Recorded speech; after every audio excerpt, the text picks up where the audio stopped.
Hello viewers, আসসালামু আলাইকুম। কেমন আছেন আপনারা সবাই? আশা করি আল্লাহর রহমতে ভালো আছেন। আমরাও সবাই ভালো আছি আলহামদুলিল্লাহ। এখন আমরা সকাল থেকে শুরু করতেছি কাজকর্ম, সারাদিনের কাজকর্ম।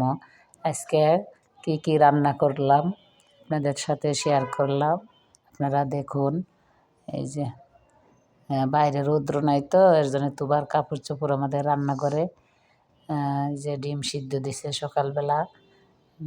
সিদ্ধ ডিম খাবে 2-3 জনে, ভাজা ডিম খাবে 2 জনে। এই যে রুটি বানাচ্ছি। গ্যাস নাই, কারেন্টের চুলায় রুটি ভেজে নিচ্ছি। আর সাথে ডিম ভাজা আর গিলা কলিজার তরকারি আছে, সাথে ওগুলা খাবে। ভাজি আছে, কাঁচা টমেটো আলু দিয়ে ভাজি আছে। আর ডিম ভেজে দিতেছি, যার যেটা ইচ্ছা চা বানাই দেব, চা দিয়ে খাবে। আর হচ্ছে গিয়া দুপুরের রান্না সব জোগাড় করে নিব। এই যে সকালের নাস্তা, যার যেটা ইচ্ছা খাবে। কেউ ভাত খাবে, কেউ রুটি খাবে, কেউ চা খাবে, বিস্কিট খাবে। এক একজন এক একটা, যার যতটুকু প্রয়োজন খাবে সব রান্না করে।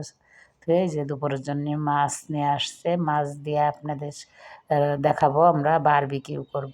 আর সবজি রান্না করব, গাজর, পেঁপে, কাঁচকলা দিয়ে। আর হচ্ছে গিয়া এই রান্না করব, সবজি, ডিম ভুনা করব।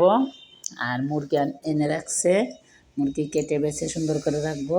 মুরগি দিয়া বিরিয়ানি রান্না করব। মুরগির বিরিয়ানি আবার রাফির অনেক পছন্দ, ফেভারেট রাফির। ডিম ভুনা করতেছি, ডিম ভুনা করা। আর রাফির চ্যানেল কোথাও ভালো লাগলে রাফির ভিডিওটা আপনারা সাবস্ক্রাইব, শেয়ার, কমেন্ট করে রাফির সাথেই থাকবেন, রাফির পাশেই থাকবেন, রাফিকে সাপোর্ট করবেন, রাফির জন্য বেশি বেশি করে দোয়া করবেন। রাফি যেন পড়ালেখার দিক মন বসে, ভালোভাবে পড়ালেখা করে। রাফি পড়ালেখা করে যেন অনেক বড় হয়। আল্লাহ যেন রাফির অনেক বড় করে মন মানসিকতা দেয় পড়ার জন্য। তুবার জন্য দোয়া করবেন।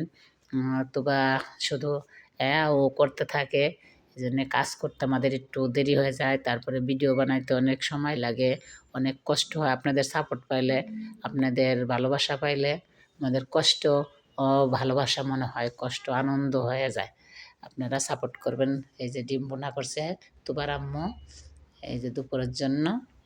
আর মাছ বারবিকিউ করবো, আপনাদের দেখাবো। আর গুঁড়া মাছ চচ্চড়ি, বাইলার গুঁড়া মাছ দিয়া কাঁচা টমেটো এগুলো দিয়ে যে ধনেপাতা দিলাম। এই চচ্চড়িটা অনেক মজা। আর হচ্ছে গিয়ে বিকালের নাস্তা, এই গিলা কলিজা দিয়ে খাবে ঝোল দিয়া। চাউলের গুঁড়া কিছু, সাথে অল্প কিছু আটা দিছি। আটা দিলে চাপড়িটা সুন্দর মচমচে হয়, সুন্দর ঘুরে দেওয়ার পরে তাওয়ার সাথে লেগে পড়ে। এই যে দেখেন মচমচা চাপড়ি বানাবো। কিন্তু রাফি আবার চাপড়ি খায় না। আমরা মরিচ, পেঁয়াজ, কালি জিরে, রসুন সব কিছু দিয়ে বানাবো তো, রাফির জন্য আবার সাদা একটু রাইখে দিছে আলাদা।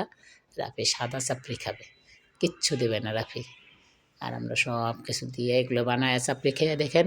এমনি সুদা খাইতে অনেক মজা, আবার জল দিয়ে খাইতে মজা। কেউ ভর্তা দিয়ে খায়, ভর্তা দিয়ে খাইতেও মজা। আপনারা যে যেভাবে খান, যার যার এটা আপনাদের ইচ্ছা।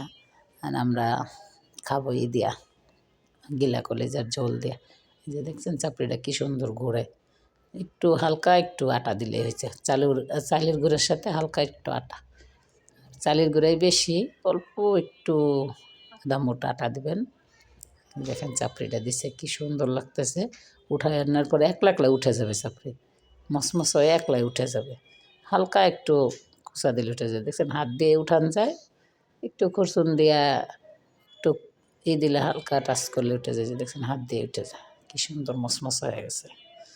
এখন খাবে অনেক মজা করে। আপনারা একবার বানিয়ে খেয়ে দেখেন, বাসায় ট্রাই করে দেখেন কেমন মজা। এই যে দেখছেন কি সুন্দর।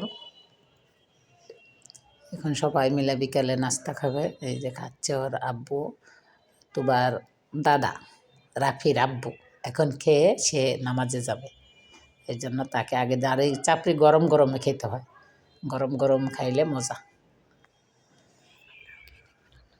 আল্লাহ হাফেজ, আপনারা খেয়ে দেখবেন।